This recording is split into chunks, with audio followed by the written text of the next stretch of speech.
안녕하세요. 9월 28일 화요일 아침 묵상에 오신 여러분들 반갑습니다. 기도하시겠습니다. 주님 은혜 가운데 또 새로운 하루를 주심에 감사합니다. 오늘 하루 또 하나님의 말씀을 사모하고 그 뜻 가운데 거하고자 아침 묵상으로 이렇게 성경을 펴니다. 오늘 말씀 가운데 깨닫는 지혜를 주시고 그 말씀 가운데 행하며 나아갈 수 있도록 믿음을 더해 주십시오. 우리 주 예수 그리스도의 이름으로 기도합니다. 아멘. 네. 오늘 함께 나눌 하나님의 말씀은 출애굽기 22장 1절부터 5절까지입니다. 출애굽기 22장 1절부터 5절까지입니다. 출애굽기 22장 1절부터 5절까지. 오늘 본문 말씀을 제가 읽을 테니 여러분들도 눈으로 함께 읽어 주십시오. 사람이 소나 양을 도둑질하여 잡거나 팔면 그는 소 한 마리에 소 5마리로 갚고 양 한 마리에 양 4마리로 갚을지니라. 도둑이 뚫고 들어오는 것을 보고 그를 쳐 죽이며 피 흘린 죄가 없으나 해 돋은 후에는 피 흘린 죄가 있으리라. 도둑은 반드시 배상할 것이나 배상할 것이 없으면 그 몸을 팔아 도둑질한 것을 배상할 것이요. 도둑질한 것이 살아 그의 손에 있으면 소나 낙이나 양을 막론하고 갑절을 배상할지니라. 사람이 밭에서나 포도원에서 짐승을 먹이다가 자기의 짐승을 놓아 남의 밭에서 먹게 하면 자기 밭에 가장 좋은 것과 자기 포도원에 가장 좋은 것으로 배상할지니라. 아멘. 네. 네, 오늘 본문 말씀은 출애굽기에서 이제 배상에 관한 그런 항목인데요. 어, 이 내용을 살펴보면은 차등 배상을 이제 하는 그런 상황이 있습니다. 오늘 본문은 매일 성경에 따르면 출애굽기 22장 1절부터 15절까지인데 전체를 살펴보면 그런 내용이 좀 더 있지만 전체를 살펴보기엔 좀 다소 길기 때문에 우리 짧은 시간 이제 함께 나누기 위해서 5절까지만 살펴보았는데 1절 한번 보겠습니다. 사람이 소나 양을 도둑질했습니다. 누군가가 도둑질을 했어요. 소나 양을. 그래서 잡거나 팔면이라고 했습니다. 그러니까 지금 본인이 가지고 있지 않은 거예요. 예. 그래서 양을 갖다 훔쳐가지고 그것을 이제 팔아버리는 거죠. 완전히 이제 고의성이 다분하죠. 이제 완전히 계획적이고 의도된 그런 수순입니다. 그 다음에 아니면 잡아 먹어버린 거죠. 그렇게 이제 없애버린 겁니다. 이제 잡아서 죽여서 이제 도축해서 없애버린 겁니다. 그래서 잡거나 팔면 그는 소 한 마리에 소 5마리로 갚고 소 한 마리를 훔쳐서 그런 일을 했으면 5배로 갚아라. 그 다음에 양 한 마리에 양 4마리로 갚을지니라 라고 합니다. 소가 더 비싸죠. 예, 더 크고 비싼 동물입니다. 그리고 양이 좀 더 저렴하죠. 그렇기 때문에 비싼 소를 훔쳤을 때는 5배로 갚아야 되고 조금 더 저렴한 양을 훔쳤을 때는 4배로 배상을 해야 된다라고 이제 차등 배상을 갖다가 하십니다. 그러니까 죄가 소를 훔친 죄가 더 크다라고 율법은 이야기하고 있는 것이죠. 네. 우리나라는 이렇게 큰 사기를 치면 칠수록 아주 큰 범죄를 저지르면 오히려 그 형벌의 폭이 더 줄어드는 것 같은데 예, 율법에서 이 하나님의 그 공의의 그 원리를 갖다가 좀 더 잘 적용했으면 좋겠습니다. 네, 그래서 더 큰 죄면 더 큰 벌이 배상을 해야 된다라고 말을 하고 있는 것이죠. 네, 2절, 3절 보면은 도둑이 뚫고 들어온 것을 보고 그를 쳐 죽이면 피 흘린 죄가 없으나 해돋은 후에는 피 흘린 죄가 있으리라 라고 말합니다. 그래서 도둑이 밤에 왔으면 안 보이기 때문에 이런 어떤 이제 그에 대해서 도둑에 대해서 이제 제재하기 위해서 이런 어떤 만약에 이제 그 사람을 죽이게 되더라도 아니면 다치게 하는 거라든지 이런 일이 있는 거에 대해서는 문제 삼지 않겠다. 하지만 해 뜬 후에는 이제 피하 식별이 다 가능하기 때문에 그걸 단순히 제압해야지 완전히 죽이거나 이런 것에 대해서는 문제가 있다라고 이야기를 하는 것이죠. 예. 그렇게까지는 해서는 안 된다. 근데 이제 배상에 관해서는 3절 후반부요. 도둑은 반드시 배상할 것이나 그렇게 이제 도둑이 잡혔어요.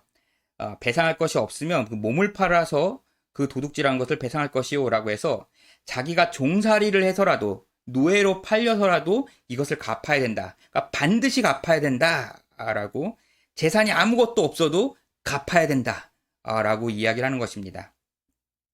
예, 굉장히 이제 엄중하게 이 사유재산에 대해서 하나님께서 이제 그것을 굉장히 엄중하게 이제 인정해 주시는 것입니다. 율법은 경고를 하고 있고 4절 보겠습니다. 도둑질한 것이 근데 살아 그의 손에 있으면 소나 나귀와 양을 막론하고 갑절을 배상할지니라 라고 말합니다. 근데 아까는 소나 양을 잡아서 도축을 했거나 아니면은 그냥 팔아버렸죠. 다른 사람한테 팔아버렸죠. 이럴 때는 5배, 4배로 갚았어야 되는데 지금은 그냥 잡아놓고만 그냥 훔친 상태로만 있는 상태인 거예요. 죄가 더 진행되진 않았죠. 이제 그런 계획적으로 뭔가 팔거나 움직이고 하지 않고 이제 훔치는 거 정도로 이제 멈춘 상태입니다. 이러면은 죄가 조금 더 가볍습니다. 그래서 2배만 배상을 해주면 됩니다. 예, 그 양에다가 하나를 더 얹어서 이제 배상해주면 된다라고 해서 제가 얼만큼 더 진행이 됐는지, 그래서 계획적으로 의도적으로 진행시켰는지에 대해서 차등으로 이렇게 율법은 이제 배상에 대한 규칙을 정하고 있습니다. 5절을 보겠습니다. 사람이 밭에서나 포도원에서 짐승을 먹이다가 자기 짐승을 놓아 남의 밭에서 먹게 하면 자기 밭에 가장 좋은 것과 자기 포도원에 가장 좋은 것으로 배상할지니라 라고 말합니다. 짐승 내가 이제 뭐 양을 치거나 이러고 하고 있는데 걔가 이렇게 막 풀 뜯어먹다가 옆에 있는 농작물을 갖다가 먹어쳐버린 거예요. 그래가지고 어느 정도를 먹었습니다. 만약에, 예, 어느 정도를 먹었어요. 그러고 나면은 내 밭에서 동일한 것 중에서 갚아줘야 되는데, 동일한 분량을 갚아줘야 되는데, 이제 동물이 먹은 거기 때문에 의도적인 건 아니라는 거죠. 그랬기 때문에 막 더 몇 배로 배상해주는 그건 아닌데, 단, 이 사람의 재산을 갖다가 이제 손해를 끼치었기 때문에 내가 가진 그 똑같은 양의 만약에 포도를 이제 어느 정도 10송이를 갖다가 동물이 먹었다. 그러면 내 포도원에서 난 포도 중에서 제일 좋은 포도 10송이로 배상을 해줘야 되는 겁니다. 이렇게 이제 배상을 해라. 동물이 한 거기 때문에 고의성은 없지만, 하지만 그 사람이 손해본 거는 확실하기 때문에 내가 가진 것 중에선 제일 좋은 걸로 배상을 해줘야 된다. 라는 것이 이제 율법에 이런 차등 배상이 기록되어 있죠. 네. 네.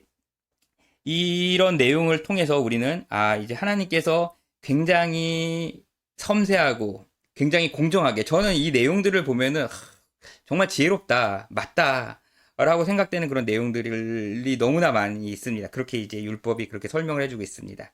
예, 이것이 바로 공정한 것이지, 진정한 공정함이지 라는 그런 내용을 우리 율법을 통해서 오늘 한번 확인해 봤습니다. 자, 그리고 한 구절만 더 살펴볼게요. 이건 여러분들이 조금 그냥 읽으면 무슨 얘기인지 모를 수 있는 부분이어서 이제 본문이 이렇게 측정된 김에 이제 설명을 드리겠습니다. 무엇이냐면 출애굽기 22장 15절입니다. 출애굽기 22장 15절을 보면요. 제가 읽어볼게요.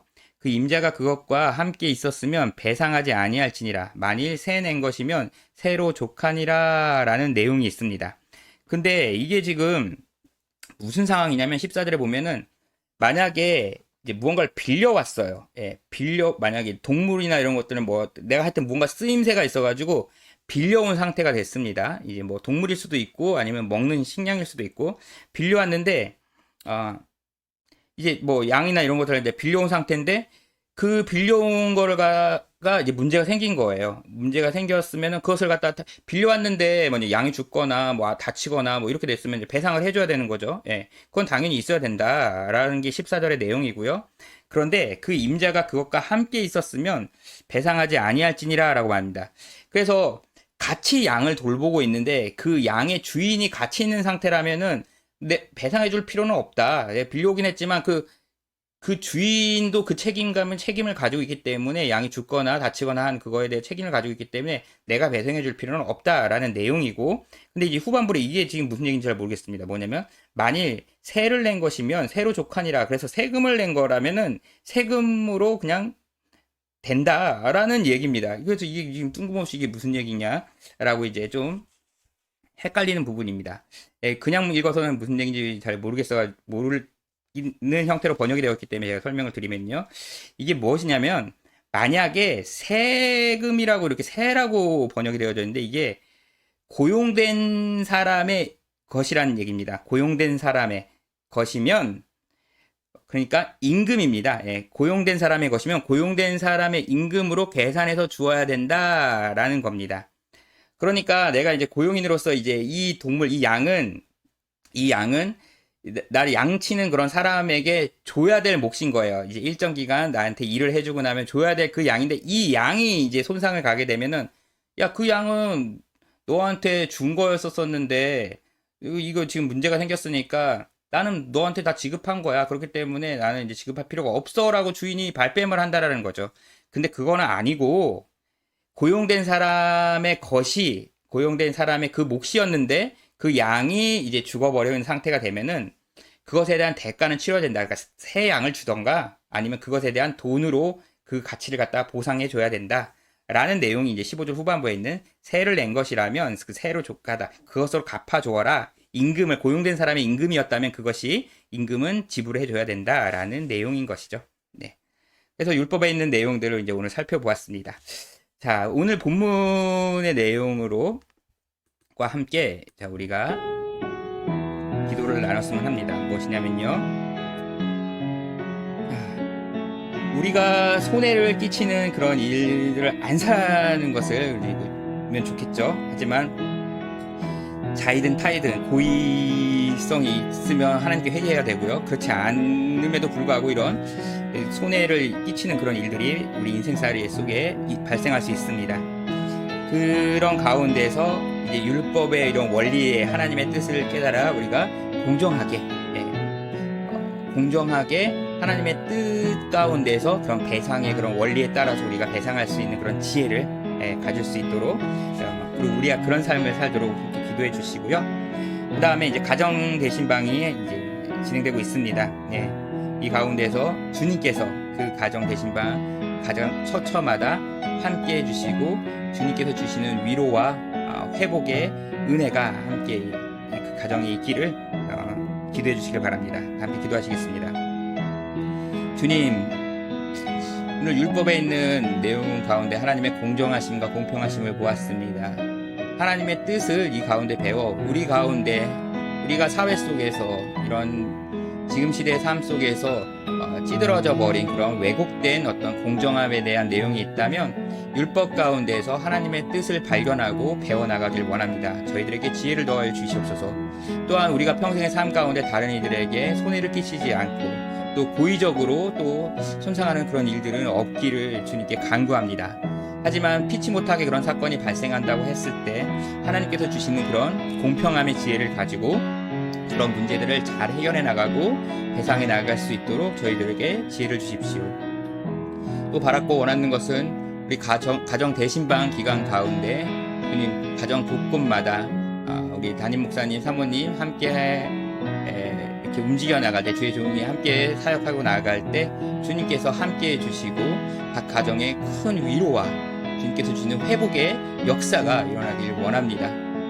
우리 구루가온 임마누엘 교회가 사랑으로 하나가 되어 인도라는 이 척박한 땅 가운데 지혜롭게 하나님의 백성으로서 나아갈 수 있도록 우리 가정 대신방 기간에 큰 은혜를 더하여 주시옵소서. 이 모든 말씀 우리 주 예수 그리스도의 이름으로 기도합니다. 아멘. 네, 오늘 여기서 마치겠습니다. 감사합니다.